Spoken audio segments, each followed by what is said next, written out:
তারপর সে তাকে 2 হাতে জড়িয়ে নিয়ে তার কপালে কপাল ঠেকালো ইরিশ। এভাবে অনেকটা সময় নিঃশব্দে কেটে গেল। দুজনের ভারী নিঃশ্বাস প্রশ্বাস ছাড়া আর কোনো শব্দ শোনা গেল না রুমে। যেন নিঃশ্বাসের তালে তালে হাজারো কথা বিনিময় করছে তারা দুজন। এরপর আবারও খুনসুটিতে মেতে উঠে দুজন নরনারী, যাদের উষ্ণ আলিঙ্গন ও প্রেমময় আলাপনে অবসিত হয়ে ওঠে চারপাশ। অ্যান্ড্রিয়ানো প্যালেসে ফিরে এসেছে এরিশ ও শ্বেতা, সেই সাথে ফারহান, বাকি গার্ডস এবং অনুপমা শেহরিন। এমিলি এবং শ্বেতার বাকি গার্ডরাও অবশ্য তাদের মিশনে গুরুত্বপূর্ণ অবদান রেখেছিল, তাই তারা বর্তমানে একই প্যালেসে অবস্থান করছে। প্যালেস যথারীতি পূর্বের ন্যায় জাঁকজমকপূর্ণ গৌরগম্ভীর হয়ে উঠেছে। অজস্র গার্ডদের অবস্থান সমগ্র এরিয়া জুড়ে। এতে প্যালেসে আবারও আগের মতো প্রাণচাঞ্চল্য ফিরে এসেছে। অবশ্য হওয়ারই কথা, প্যালেসের আসল মালিক ও মালকিন ফিরে এসেছে বলে কথা। গতকালের গুরুত্বপূর্ণ মিশন শেষ করার পর ও ড্রাগসের প্রভাবে শ্বেতার শরীর এখনও বেশ দুর্বল। ডাক্তার যথারীতি তার ট্রিটমেন্ট করে যাচ্ছে, এরিশও ট্রিটমেন্ট নিচ্ছে। একসময় ঘুমন্ত অবস্থায় সেটাকে বেডরুমে রেখে প্রচণ্ড দোটানায় থেকে নিজের মায়ের রুমে প্রবেশ করলো এরিশ। মিসেস অনুপমা শেহরিন তখন এটি ইজি চেয়ারে বসে উল্টো দিকে ঘুরেছিল। ইজি চেয়ারে মৃদু তালে দুলছিল। মিসেস অনুপমার হাতে একটি বাধাই করা ফটো ফ্রেম ধরে রাখা, তাতে তার এবং ছোটবেলায় এরিশের সুন্দর একটি হাসিমাখা ছবি শোভা পাচ্ছে। তিনি সেখানে বিমুগ্ধ ও একগুঁয়ে দৃষ্টিতে তাকিয়ে রয়েছে। এরিশ নিঃশব্দে রুমে প্রবেশ করলেও অনুপমা শেহরিন কীভাবে যেন টের পেয়ে যান। মুহূর্তে দোল খেতে থাকা ইজি চেয়ার থেমে যায়। তিনি পেছনে না ফিরে কোমল কণ্ঠে বলে ওঠেন, আমার কাছে এসো এরিশ। এরিশ অবাক হলেও কোনো কথা বলল না, চুপচাপ মায়ের কাছে গিয়ে দাঁড়ালো। অনুপমা শেহরিন এক দৃষ্টিতে তার দিকে তাকিয়ে রইলেন, তারপর কাতর কণ্ঠে বললেন, আমার কোলে একটু মাথা রেখে বসবে এরিশ। এরিশের পাথর কঠিন হৃদয়টা মুহূর্তে যেন দোলা দিয়ে উঠল। সে আর দ্বিতীয় কোনো কথা না বলে ফ্লোরে হাঁটু ভেঙে বসে তার মায়ের কোলে নিঃশব্দে মাথা রাখল। অনুপমা শেহরিন তৃপ্তির হাসি সহকারে তার চুলে স্নেহের স্পর্শ বোলাতে লাগলেন। এভাবে দীর্ঘক্ষণ নীরবতায় কেটে যায়। হঠাৎ নীরবতা ভঙ্গ করে এরিশ গম্ভীর কণ্ঠে বলে ওঠে। অনুপমা শেহরিন মুচকি হেসে বললেন। এই কথা শুনে এরিশ হঠাৎ করে উঠে বসে কাটকাট কণ্ঠে বলে উঠল, আমাদের জীবন বাঁচানোর জন্য আপনাকে ধন্যবাদ। সন্তানদের জীবন বাঁচানোর জন্য মাকে কখনো ধন্যবাদ দিতে হয় না। মায়ের সম্পূর্ণ জীবনটাই তার সন্তানদের জন্য উৎসর্গিত হয়। এত যখন আমার কথা চিন্তা করতেন, তাহলে কেন ছোটবেলা আমাকে ছেড়ে চলে গিয়েছিলেন? কেন নিজের স্নেহের ছায়া থেকে আমার বঞ্চিত করেছিলেন? মাতৃহীন শূন্য জীবনের সুযোগ নিয়ে নাহিয়ান আহারার খান আমায় অন্ধকার জগতের দিকে ঠেলে দিয়েছে। এর জন্য আপনিও কোনো অংশে দায়ী কম নন। অনুপমা শেহরিনের চোখে অশ্রুকণা চিকচিক করে ওঠে, গলা ধরে ওঠে। তবুও তিনি এরিশের 2 গাল ধরে ভেজো ভাঙা কণ্ঠে বলে ওঠেন, আমি ইচ্ছে করে তোমায় ছেড়ে যাইনি এরিশ। আমায় ছেড়ে যেতে বাধ্য করা হয়েছিল। আলাদা করে দেয়া হয়েছিল তোমাকে আর আমাকে। এরিশ অবাক দৃষ্টিতে অনুপমা শেহরিনের দিকে তাকিয়ে রইল। তারপর কঠিন কণ্ঠে জিজ্ঞেস করল, সবকিছু খুলে বলুন আমাকে। অনুপমা শেহরিন চোখের পানি মুছে বেদনা বিদীর্ণ কণ্ঠে বলতে লাগলেন, আমি বাংলাদেশি বংশোদ্ভূত একজন ইটালিয়ান গ্যাংস্টার মেয়ে ছিলাম। জন্ম থেকে মাফিয়া জগতে বেড়ে ওঠায় স্বভাবতে অন্য সব মেয়েদের থেকে আলাদা ছিলাম আমি। আমার সাহস, চাল চলন, বুদ্ধিমত্তা অন্য সব মেয়েদের থেকে আলাদা ছিল। আগ্নেয়াস্ত্র, শটগান চালানোতে পারদর্শী ছিলাম আমি। মাফিয়াদের বহু মিশন আমি নিজ থেকে লিড দিয়েছি। ততদিনে নাহিয়ান আহরার খানের মাফিয়া গ্যাং ইটালিতে বিখ্যাত হয়ে যায়। নিজের একটা শক্ত শেকড় গড়ে তোলে সে। আর তখন তার নজর পড়ে আমার উপর। আমাকে তার ভালো লেগে যায়। ক্ষমতার জোরে শুরুতে সে আমায় জোর করে বিয়ে করলেও পরবর্তীতে তার ভালোবাসা আমিও তাকে ভালোবেসেছিলাম। কিন্তু কে জানতো তার ভালোবাসায় মূলত ছলনা ছিল। আমার বাবার থেকে সব ক্ষমতা কেড়ে নেওয়ার ষড়যন্ত্র ছিল। অথচ সেগুলো সম্পর্কে অবুঝ আমি একটু শুধু সুখী সুন্দর সংসার চেয়েছিলাম। কিন্তু যখন নাহিয়ান আহরার খানের আসল উদ্দেশ্য সম্পর্কে আমি জানতে পারলাম, ততদিনে অনেক দেরি হয়ে গিয়েছে। আমার বাবা সহ আরো অনেক গ্যাংস্টারদের হত্যা করে বিশাল রাজত্ব কায়েম করেছিল সে। তখন আমি তার বিরোধী হয়ে যাই, তার সাম্রাজ্য ধ্বংস করে দিতে দৃঢ় প্রতিজ্ঞ হই। কিন্তু ততদিনে তুমি আমার কোল জুড়ে এক অবুঝ বালক হিসেবে ছিলে। তোমার দিকে চেয়েও আমি কোনো দৃঢ় পদক্ষেপ নিতে পারিনি। নাহিয়ান আহর খানের আরেকটা সুযোগ দিয়েছিলাম মাফিয়া জগৎ থেকে চিরতরে ফিরে আসার জন্য। কিন্তু সে আমার কথা শোনেনি। আমাকে সন্দেহ করে সে রীতিমতো আমাকে হত্যা করার ষড়যন্ত্রে মেতে ওঠে। আমি অনেক বুঝিয়েছি, তাকে কিছু বোঝাতে পারিনি। তাই আমি তোমাকে নিয়ে দূরে কোথাও পালিয়ে যাওয়ার সিদ্ধান্ত নিই। এক রাতে তোমাকে নিয়ে পালিয়ে যাবার সময় নাহিয়ান আহরার খান আমাদের পাকড়াও করে ফেলে। তারপর তোমায় অচেতন করে আমার কাছ থেকে কেড়ে নিয়ে সেই রাতে আমায় ক্ষত বিক্ষত করে দিয়ে গার্ডদের আমাকে মেরে ফেলার আদেশ দেয়। কিন্তু গার্ডগুলোর মাঝে কয়েকজন ছিল আমার বাবার বিশ্বস্ত। তারা আমাকে মেরে না ফেলে পালিয়ে যাওয়ার সুযোগ করে দেয়। নাহিয়ান আহরার খানের কাছে অন্য এক নারীর বিভস্ত মৃতদেহ দেখিয়ে আমাকে মৃত প্রমাণিত করে তারা। এরপর সুস্থ হওয়ার পরে আমি সবকিছু ছেড়ে ছুড়ে আমেরিকাতে পালিয়ে যাই। কিন্তু তোমার টানে আমি বারবার বাংলাদেশ ফিরে আসতে চেয়েছিলাম, অথচ নাহিয়ান আহরার খানের ভয়ে আর ফিরে আসতে পারিনি। সে তোমার কাছে আর তোমার দাদা দাদুর কাছে বলেছিল আমি নাকি অন্য একজনকে বিয়ে করে সুখে সংসার সাজিয়েছি, অথচ সব ছিল একদম মিথ্যা। এতগুলো বছর ধরে আমি একাকিত্ব আর নিঃসঙ্গতায় পুড়ে মরেছি। অবশেষে দীর্ঘ অনেকগুলো বছর পর আমি আবারও তোমার কাছে ফিরে আসার একটা সুযোগ পেয়েছিলাম। যখনই শুনেছিলাম নাহিয়ান আহরার খানের সমস্ত ক্ষমতা শেষ হয়ে গিয়েছে এবং সে তোমার হাতে বন্দী হয়েছে, তখনই আমি আমার মোক্ষম প্রতিশোধটা নিয়েছিলাম। তোমার বন্দিশালায় ঢুকে নিজ হাতে হত্যা করেছিলাম ওই নর পশুটাকে। নিজের স্বামী হিসেবে অথবা সন্তানের পিতা হিসেবে আমার এতটুকু আফসোস হয়নি, কারণ আমি হত্যা করেছিলাম এক জঘন্য জানোয়ারকে, আমার বাবার খুনিকে আর আমার ছেলের ধ্বংসকারীকে। কথাগুলো বলতে বলতে অবরিত অশ্রু ঝেড়ে পড়ছিল অনুপমা শেহরিনের দুই চোখ থেকে। এরিসের চোখ জোড়া থেকে কখন যে অনর্গল অশ্রু ঝরে পড়ছে সে নিজেও টের পায় না। একটা সময় দুই পা ছেলের চোখাচোখি হতেই এরিস নিজে থেকেই তার মাকে শক্তভাবে আলিঙ্গন করে নেয়। বাঁধভাঙা কান্নায় মেতে উঠে বহু বছরের বিচ্ছেদের পর আবারও এক হওয়া মা ছেলে। কণ্ঠ কঠোর হৃদয়ের অধিকারী এরিস নিজ মায়ের সামনে নিজেকে সম্পূর্ণ খোলা বইয়ের মতো মেলে ধরে। এভাবে অনেকক্ষণ সময় চলে যাওয়ার পর অনুপমা শেহরিন এরিসকে নিজের সামনে বসে তার চোখের পানি মুছে দিতে দিতে অত্যন্ত আবেগঘন কণ্ঠে বলে ওঠেন, আমাকে আর আপনি আপনি বলো না বাবা, কেমন ভীষণ কষ্ট হয় আমার। আর আমায় একবার মা বলে ডাকবে এরিস? এরিস ছোট বাচ্চাদের মতো অনুপমা শেহরিনকে জড়িয়ে ধরে চিৎকার করে বলে ওঠে, মা, আমার মা, প্লিজ ক্ষমা করে দাও আমাকে। আমি না জেনে তোমার সাথে অনেক অন্যায় আচরণ করেছি। অনুপমা শেহরিনও একইভাবে বলে ওঠেন, এরিস, আমার কলিজার টুকরো ছেলে, তুমি যা করেছো সবটা পরিস্থিতির শিকার হয়ে করেছো। আর মায়ের কাছে সন্তানের কোনো অপরাধ হয় না। তুমি সবসময় আমার কাছে নিষ্পাপ।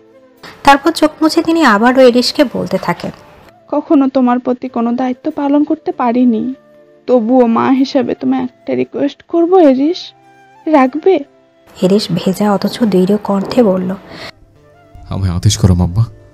অনুপমা শেহরিন এরিসের মাথায় স্নেহের হাত বুলাতে বুলাতে স্নিগ্ধ কণ্ঠে বললেন, তুমি এই মাফিয়া জগৎ ছেড়ে দাও এরিস। এখানকার পাপ আর ধ্বংসের খেলা তোমায় মোটেও শান্তিতে থাকতে দিবে না। তোমায় আর সে তাকে একটা সুস্থ স্বাভাবিক জীবন দিতে পারবে না।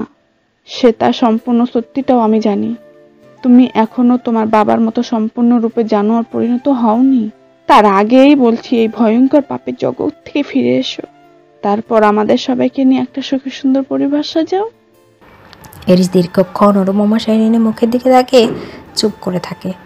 অনুপমা শেহরিন উত্তরে আশায় তার মুখপানে চাতক পাখির মতো তাকিয়ে থাকে, কিন্তু এরিস কোনো কথা না বলে অনুপমা শেহরিনের দুটো হাত নিজের দুই হাত দিয়ে শক্ত করে চেপে ধরে। তারপর তার দিকে দৃপ্ত দৃষ্টিতে তাকিয়ে থাকে। মিসেস অনুপমা সেটাকেই এরিসের ভরসার আশ্বাস হিসেবে ধরে নেন। তাই তার ঠোঁটের কোণে ফুটে ওঠে একটা তৃপ্তির প্রাণবন্ত হাসি। প্রেগনেন্সি রিপোর্ট হাতে নিয়ে হসপিটালের বাইরে দাঁড়িয়ে রয়েছে শুভ্রা। এখনও রিপোর্টাররার দিকে অবিরত নজর বুলে যাচ্ছে সে, যেন রিপোর্টে থাকা বাক্যগুলো সে এখনও বিশ্বাস করতে পারছে না। তবে একটা তীব্র খুশি আর আনন্দ তার মনকে মুহূর্তে উথাল পাথাল করে ফেলেছে। এখনও তীব্র খুশিতে তার শরীর উত্তেজনায় থরথর করে কাঁপছে। কয়েকদিন যাবৎ মাথা ঘোরা, বমি হওয়া, খাবারের প্রতি অনীহা সহ শুভ্রার বিভিন্ন প্রেগনেন্সিজনিত উপসর্গ দেখা দিচ্ছিল। ব্যাপারটা সম্পর্কে ভালোভাবে বুঝতে না পারায় সে প্রথমে প্রেগনেন্সি কিট ব্যবহার করে নিশ্চিত হয়নি। অন্য কোনো সমস্যা ভেবে ডাক্তারের চেম্বারে গিয়েছিল সে। তারপর রিপোর্ট হাতে পেয়েই যেন উপচে পড়া খুশি ধরা দেয় তার সমস্ত দেহ মনে। অনেক আগেই তার আর ইহানের সাউথ কোরিয়াতে চলে যাওয়ার কথা ছিল, কিন্তু বাবা মা আর শ্বশুর শাশুড়িকে ফেলে শেষ সময় যেতে মন চায়নি শুভ্রার। কিন্তু ইহান নিজে কাজের জন্য বাধ্য হয়ে কয়েক সপ্তাহ আগে সাউথ কোরিয়াতে পাড়ি জমিয়েছে। যাওয়ার আগে শুভ্রাকে মন খারাপ না করার জন্য ভীষণভাবে বুঝিয়েছে সে। সেই সাথে ইহানের চোখে মুখের বিষণ্ণতা শুভ্রার নজর এড়ায়নি। কিন্তু এখন আর নিজের মন খারাপ করে ইহানকে কষ্ট দেয় না শুভ্রা। তাই মনে মনে শত কষ্ট হলেও এবার সেই ইহানকে বুঝিয়ে শুনিয়ে সাউথ কোরিয়াতে পাঠিয়ে দিয়েছে। যাওয়ার আগে ইহান খুব দ্রুত ফিরে আসবে বলে শুভ্রাকে আশ্বস্ত করেছে।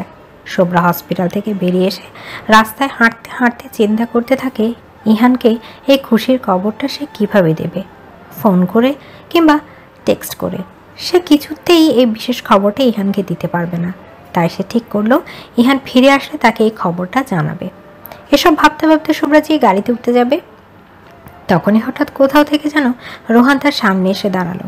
শুভ্রা প্রথমে তাকে দেখে ঘাবড়ে গেলেও পরক্ষণে নিজেকে শক্ত করে তাকে এড়িয়ে গাড়িতে উঠতে দেয়। কিন্তু রোহান তার হাতে টেনে ধরে অন্য পাশে নিয়ে যেতে থাকে।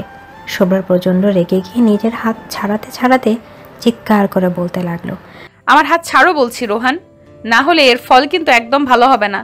রোহান শুভ্রাকে জনসম্মুখ থেকে কিছুটা দূরে এনে তার হাত আরো শক্ত করে চেপে ধরে হিংস্র কণ্ঠে বলতে লাগলো, আমার এত কিছু করার পরেও তুমি সুখে আছো কিভাবে? ইহানের সাথে আমার সব ষড়যন্ত্র বিফলে দিয়ে এখনো কিভাবে তোমরা দুজন শান্তিতে সংসার করে যাচ্ছ? রোহানের কথা শুনে শুভ্রা স্তব্ধ হয়ে গেল। পরক্ষণে নিজের চোখ মুখ শক্ত করে বলল, তার মানে আমার সংসার ভাঙার জন্য ইহানকে ওইসব ছবি তুমিই পাঠিয়েছিলে? রোহান দাঁতে দাঁত চেপে বলল, হ্যাঁ, আমি পাঠিয়েছিলাম। তবুও সংসার ভাঙলো না কেন তোমাদের? শুভ্রা ঝটকা মেরে নিজের হাত ছাড়িয়ে দিয়ে দৃঢ় কণ্ঠে বলতে লাগলো, শকুনের দোয়ায় কখনো গরু মরে না, জানো তো? তেমনি তোমার মতো নর্দমার কীটের জন্য আমাদের সুখের সংসার কিছুতেই নষ্ট হবে না। অনেক ছাড় পেয়ে গেছো তুমি, এবার নিজের কৃতকর্মের শাস্তি পাওয়ার জন্য তৈরি হও। শুভ্রা কথাগুলো বলার সাথে সাথে রোহান রেগে গিয়ে শুভ্রা চুলের মুঠি ধরে তাকে দূরে ছুঁড়ে ফেলে দেয়। শুভ্রা মাটিতে পড়ে যেতে নিতেই মুহূর্তের মাঝে একটি বলিষ্ঠ শক্তপোক্ত অবয়ব তাকে দ্রুত ধরে ফেলল। শুভ্রা জোরে জোরে নিঃশ্বাস ফেলে নিজের পেট আঁকড়ে ধরে অবয়বটির দিকে তাকাতেই তার মুখটা দেখে তার মন খুশিতে ঝলমল করে উঠল। ইহান আজই বাংলাদেশ ব্যাক করেছিল। শুভ্রাকে সারপ্রাইজ দেবে বলে তার ফেরার ব্যাপারে কোনো কিছুই আগে থেকে জানায়নি তাকে। পথিমধ্যে গাড়ি থেকে যাওয়ার সময় শুভ্রার সাথে রোহানকে অসভ্যতামি করতে দেখে ফেলে সে। তৎক্ষণাৎ গাড়ি থেকে নেমে দ্রুত দৌড়ে চলে আসে শুভ্রার কাছে। ইহান শুভ্রাকে শক্ত করে বুকে আঁকড়ে ধরে তার দিকে গভীর দৃষ্টিতে তাকিয়ে রইল। শুভ্রার কণ্ঠনালী থেকে প্রবল আনন্দের সাথে কেবল একটা নামে বেরিয়ে আসলো, ইহান। ইহান শুভ্রাকে বুকে আগলে রেখে চলন্ত দৃষ্টিতে রোহানের দিকে তাকালো। তারপর শুভ্রাকে সাবধানতার সাথে একপাশে দাঁড় করে দিয়ে প্রচণ্ড রাগে পুষতে পুষতে রোহানের কাছে এগিয়ে গিয়ে তার শার্টের কলার টেনে ধরে জনসম্মুখীনে রাস্তায় ফেলে তার সমস্ত শরীরে একের পর এক কিল ঘুষি ও লাথি মারতে থাকলো। শুভ্রাও সেদিকে এগিয়ে এলো। রাস্তায় মানুষজন এগিয়ে এসে ইহানের একদম আচরণ করার কারণ জানতে চাইলে সে তাদেরকে বলে শুভ্রাকে রোহান ইফটিজিং করেছে, সেই সাথে দীর্ঘদিন যাবৎ তাকে বিরক্ত করেছে। তার রাস্তার মানুষজন রোহানকে মারতে থাকে। প্রচণ্ড গলধোলাই খাওয়ার পর ইহান রোহানকে টানতে টানতে পুলিশ স্টেশনের দিকে নিয়ে যেতে থাকে। শুভ্রা ইহানের সাথে সাথে চলে যায়।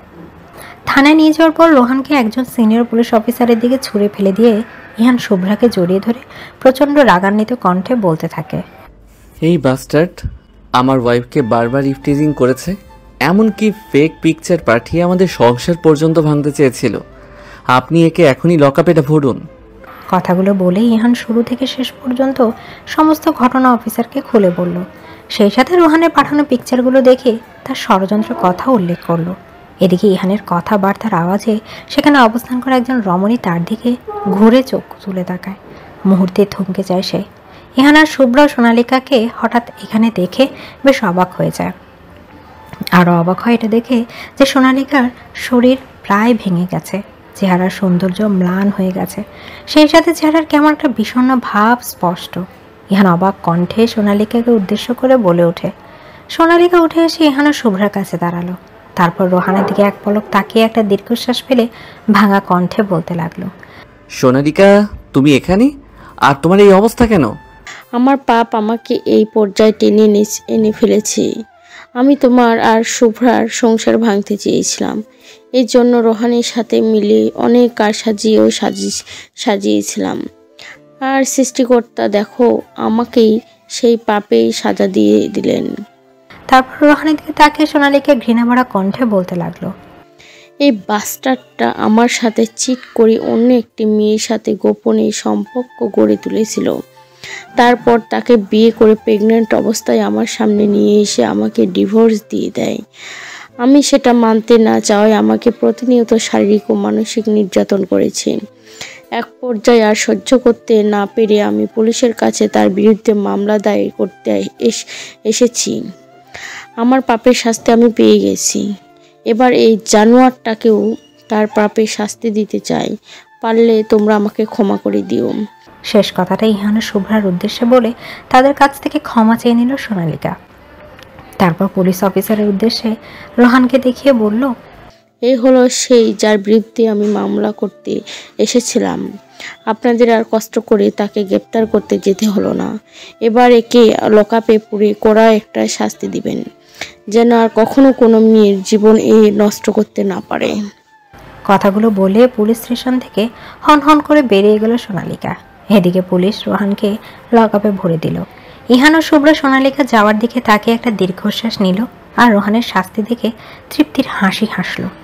শহরতলি থেকে কিছুটা দূরে প্রাকৃতিক অভয়ারণ্য সমৃদ্ধ একটা আলো ঝলমলের রেস্টুরেন্টে বর্তমানে অবস্থান করছে ইহান ও শুভ্রা। তখন গোধূলি লগ্ন। রেস্টুরেন্টের সামনে উদ্যানে অবস্থিত একটি দোলনার মধ্যে দুজনে একসাথে পাশাপাশি বসে সূর্যাস্ত অবলোকন করছে। শুভ্রার মাথাটা ইহানের কাঁধে রাখা এবং তারা একে অপরকে জড়িয়ে ধরে রেখেছে। এতে যেন দুজন এক অনাবিল শান্তির সুখ অনুভব করছে। হঠাৎ নীরবতা ভেঙে ইহান উচ্ছ্বাসিত কণ্ঠে বলে ওঠে। শুভ্রা মাথা উঠিয়ে বলল। ইহান একটা দীর্ঘশ্বাস ফেলে বলল। শুভ্রা ইহানের কাঁধ থেকে মাথা উঠিয়ে তার দিকে চোখ ছোট ছোট করে তাকিয়ে বলল, আমাদের মাঝে যে নতুন অতিথি আসতে চলেছে সেই খবর তুই আমাকে আগে বলিসনি কেন? নিউজটা সম্পর্কে আমি জানতে পেরেছি আজকে। তোমাকে সারপ্রাইজ দিব বলে আর বলা হয়নি। আর তাছাড়া তুমি যে আজকে বাংলাদেশে ব্যাক করবে সেটার ব্যাপারেও তো আমাকে খুলে বলনি। তার বেলা ইহান একটা দীর্ঘশ্বাস ফেলে বলল, আচ্ছা ঠিক আছে বাবা, মেনে নিলাম তোর অভিযোগ। এবার সমান সমান। আমি বাচ্চার মা হয়ে যেতে চলেছি, অথচ এখনো তুমি আমাকে তুই তুই বলে ডাকো। বাচ্চা কাচ্চা বড় হয়ে গেলে তখনও তো তুই তুকারি করেই ডাকবে। তখন তারা কি বলবে বলো তো? এত বছরের অভ্যাস তো, তাই সহজে চেঞ্জ হয় না রে। তাই বারবার তুই তুমিতে গরমিল লাগিয়ে ফেলি, কিন্তু একসময় ঠিক হয়ে যাবে দেখিস। আচ্ছা তোর কি মনে হয় আমাদের প্রথম সন্তান ছেলে হবে নাকি মেয়ে? যাই হবে আমি তাতেই খুশি হব। কিন্তু আমি তো জানতাম ছেলেরা মেয়ে বাবুর পাগল হয় আর মেয়েরা ছেলে বাবুর পাগল হয়।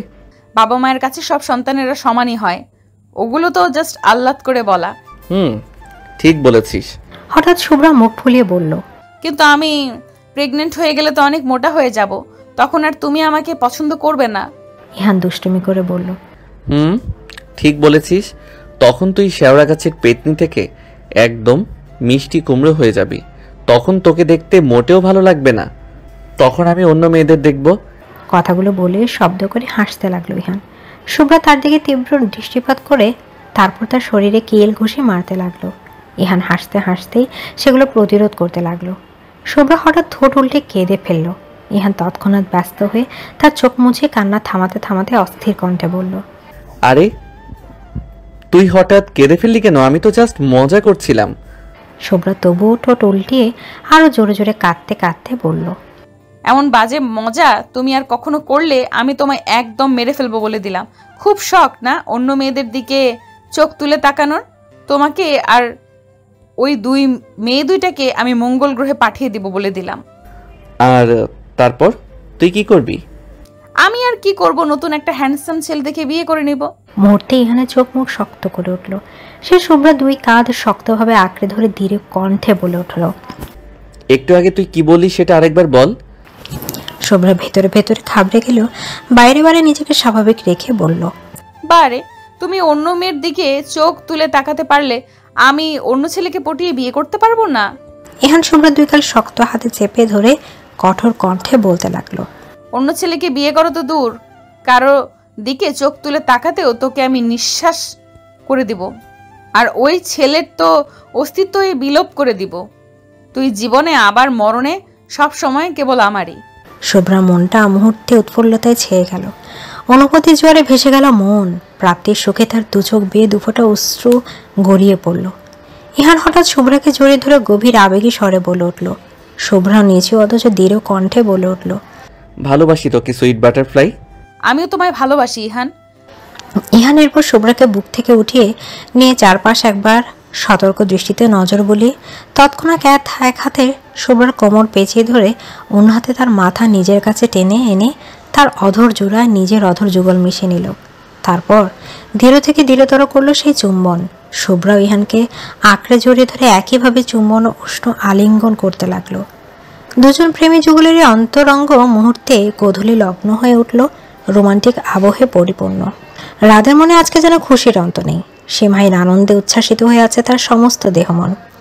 অবশ্য হবে না এই বা কেন, নিজের বিজনেস প্রতিষ্ঠা করার পর সেখানে মন প্রাণ দিয়ে লেগে থাকার পর আজকে সেই কোম্পানির সমৃদ্ধি টার্নিং পয়েন্টে এসে পৌঁছেছে। কোম্পানি প্রতিষ্ঠায় আজ 6 মাস পরিপূর্ণ হলো।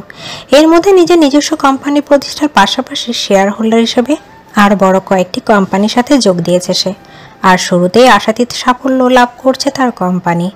আর সেই সাফল্যের সবচেয়ে বড় কারণ হলো ঈশা, যে তাকে প্রতিটা মুহূর্তে সাপোর্ট করেছে এবং অনুপ্রেরণা জুগিয়েছে। সেই সাথে রয়েছে তার বাবা, মা এবং চাচা চাচি। নিজের রুমে একদম ফুল বাবু সেজে রেডি হচ্ছে রাত। তার পরনে নেভি ব্লু রঙের ফুল হাতা শার্ট, তার উপর ধূসর রঙের ওয়েস্টকোট এবং ব্ল্যাক জিন্স। উজ্জ্বল শ্যামলা বর্ণের মায়াবী চেহারার সাথে সাথে পরিপাটি ও গোছানো চুল। চেহারায় অকৃত্রিম সাজসজ্জায় তাকে দেখতে অসাধারণ সুদর্শন লাগছে। তার এই সাজগোজের প্রধান কারণ হলো ঈশানের বাড়িতে আজকে তার এবং ঈশার বিয়ের প্রস্তাব নেওয়া। তার বাবা মা সহ পরিবারের সকলে মহা উদ্যমে ঈশাদের বাড়ি যাওয়ার জন্য রেডি হচ্ছে। আর অন্যদিকে ঈশা তো আনন্দের অতিশয্যে রীতিমতো লাফাচ্ছে। অবশেষে তার দীর্ঘদিনের লালিত স্বপ্ন পূরণ হতে যাচ্ছে। রাত সে আজীবনের জন্য হালালভাবে একত্রিত হতে যাচ্ছে। তার বাবা মায়েরও এতে আর কোনো আপত্তি নেই। অলিভার কালারের একটি লং ও গর্জিয়াস গাউন পরেছে সে।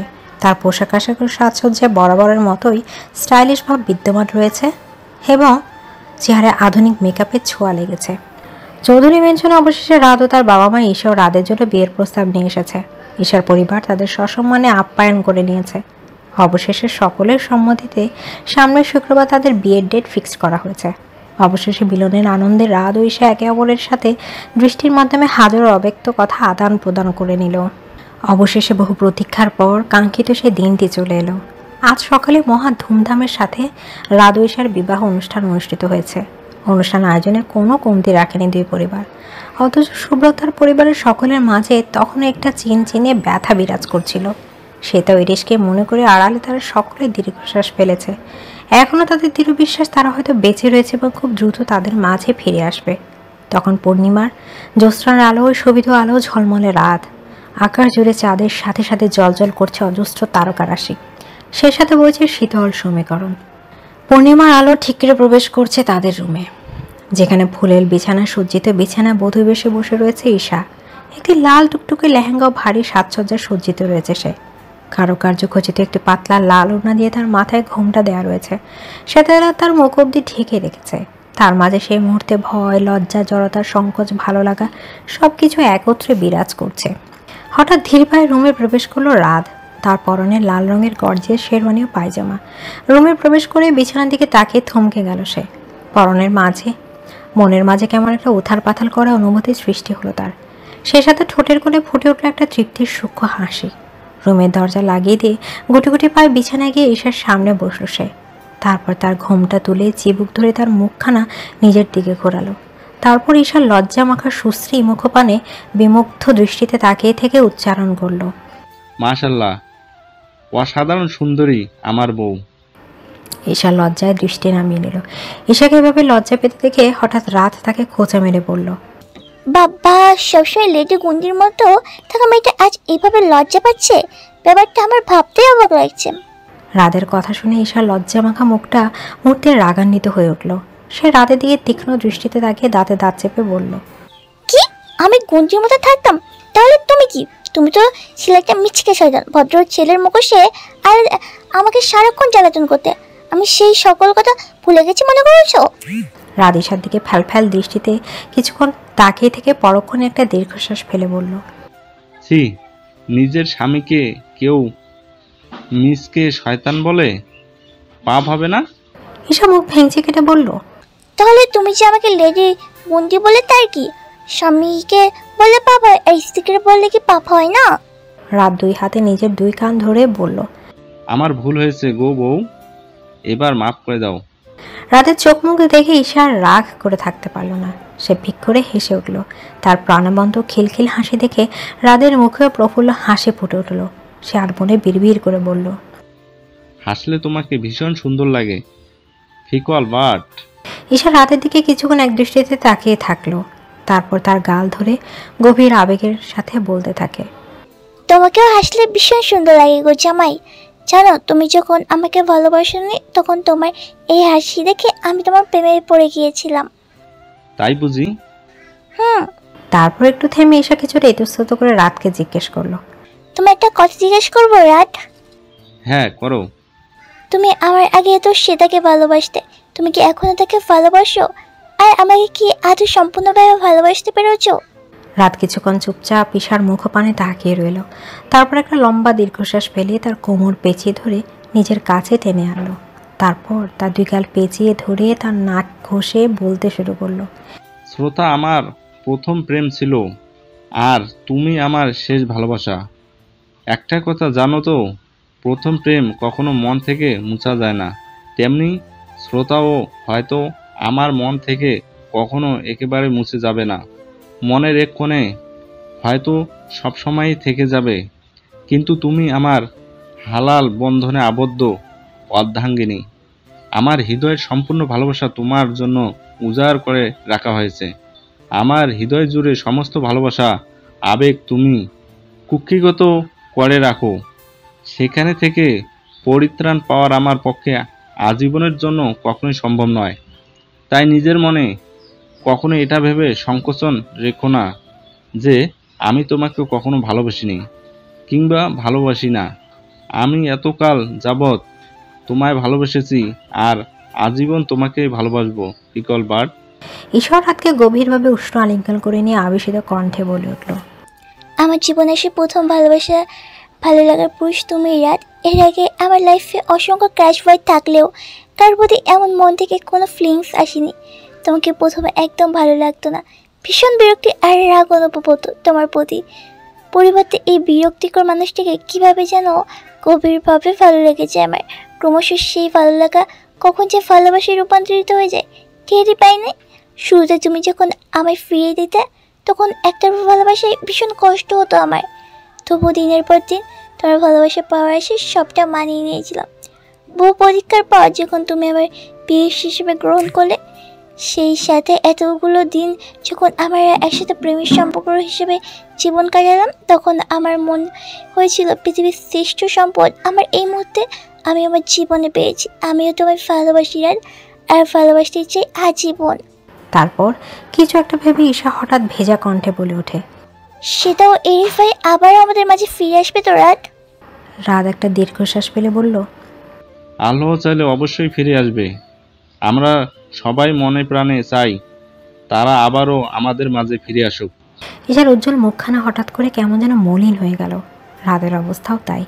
পরিস্থিতি কেমন যেন শীতল হয়ে যাচ্ছে। তাই পরিস্থিতি আগের মতো স্বাভাবিক করতে রাত হঠাৎ কিছুক্ষণ আগের প্রসঙ্গে টেনে এনে বলে উঠল। ঈশা ভ্রু কুঁচকে তাকিয়ে বলল। কথাগুলো বলে ঈশা সত্যি সত্যি উঠে দাঁড়িয়ে মাথার ওড়না দিয়ে কোমর বাঁধতে লাগলো। সেটা দেখে রাত কপাল চাপড়ে বিড়বিড় করে বলে উঠল, তোমার এত মিষ্টি মিষ্টি কথা আমার আর সহ্য হচ্ছে না গো বউ। পরে না হয় আবার এত মিষ্টিতে আমার ডায়াবেটিস হয়ে যায়। ঈশা ভ্রু কুঞ্চিত করে বলল, তাহলে কি এখন পরিস্থিতি টকঝাল করতে তোমার সাথে কোমর বেঁধে ঝগড়া করবো? আমি আসি ঝগড়া করি। এই রে, আবারও পাগলিকে খেপিয়ে দিয়েছি। কি বলে তুমি আমায় আর একবার বলো? কই কি বলছি আমি? কিছুই বলিনি তো। তুমিও না এসব কি ফালতু কথা বলে সময় নষ্ট করছো। আমাদের এত স্পেশাল একটা রাতটাকে আমরা কিনা এইভাবে উল্টাপাল্টা বকবক করে শেষ করছি। এসো বউ, আমার কাছে এসো। কথাগুলো বলে ঈশাকে একটানে নিজের কাছে টেনে আনলো রাত। ঈশা হোমড়ে খেয়ে তার বুকের উপর পড়ে গেল। রাত একটা বাঁকা হাসি দিয়ে ঈশার কানের কাছে মুখ নিয়ে ফিসফিস স্বরে বলতে লাগলো, আজকে তোমাকে আদরে আদরে ভরিয়ে দেব জান, যেটার কথা তুমি আজীবন ভুলতে পারবে না।